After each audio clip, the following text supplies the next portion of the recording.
Voilà, donc là il y avait une deuxième vis étoile, donc j'ai tourné le volant pour pouvoir y accéder. Il y a des petits caches comme ça à enlever avec l'ongle, hein, ça part. Moi j'ai des ongles un peu longs, donc j'arrive à les choper. Et du coup, à partir de là, donc ce que j'ai fait, c'est que j'ai d'abord débranché la batterie aussi pour pas que l'airbag puisse interférer et se déclencher. J'ai attendu 20 petites minutes aussi que voilà, tous les systèmes de sécurité, les condensateurs se déchargent et tout. Comme ça, pas de surprise. Voilà, donc là j'ai dévissé. Je sais pas si les vis s'enlèvent entièrement, mais en tout cas l'airbag doit commencer à bouger là. Voilà, l'airbag se barre. Donc là le but c'est on enlève l'airbag pour ensuite pouvoir accéder à la vis centrale qu'il y a au milieu.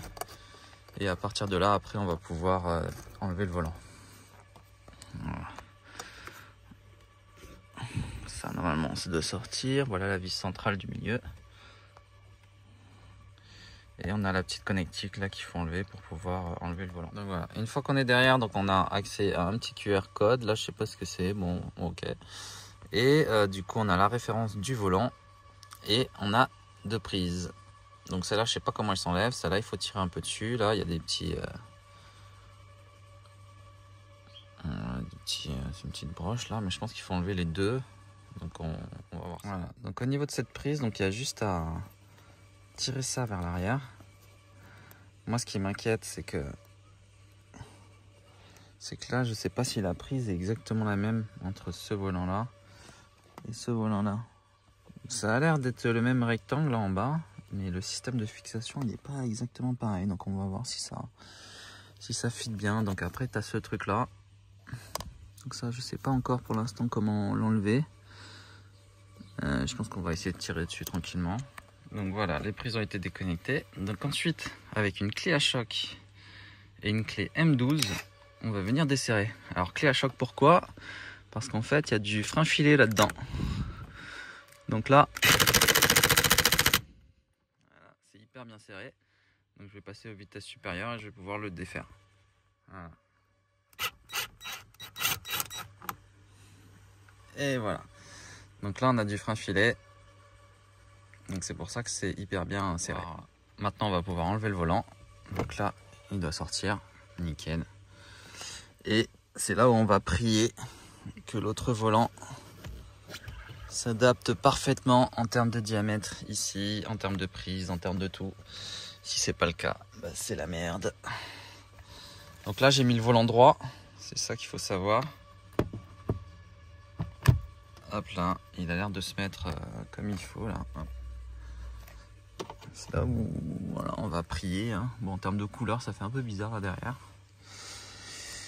On va prier, on va prier. Pour l'instant, ça va. Voilà, donc là, je remets la vis centrale. Tout ça en faisant en sorte de pas abîmer tout ça. Allez, maintenant, on va prier deux fois. Déjà pour que ces choses-là rentrent. Tac, s'adaptent là-dedans. Et en plus de ça, pour qu'après au démarrage, bah, les choses fonctionnent quoi. Hein. La palette, on a les palettes, les commandes et bah, je pense que c'est à peu près tout. Hein. Donc on va prier deux fois là. C'est beau hein.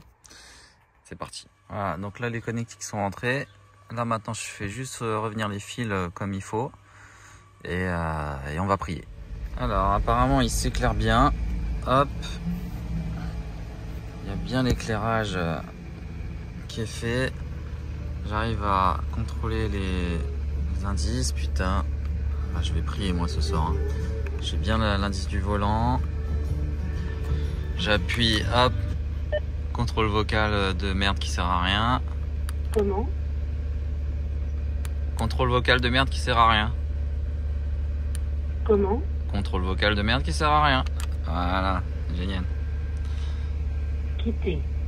Ouais, c'est ça, ouais. Donc voilà, installation du nouveau volant avec succès. Et la petite touche finale.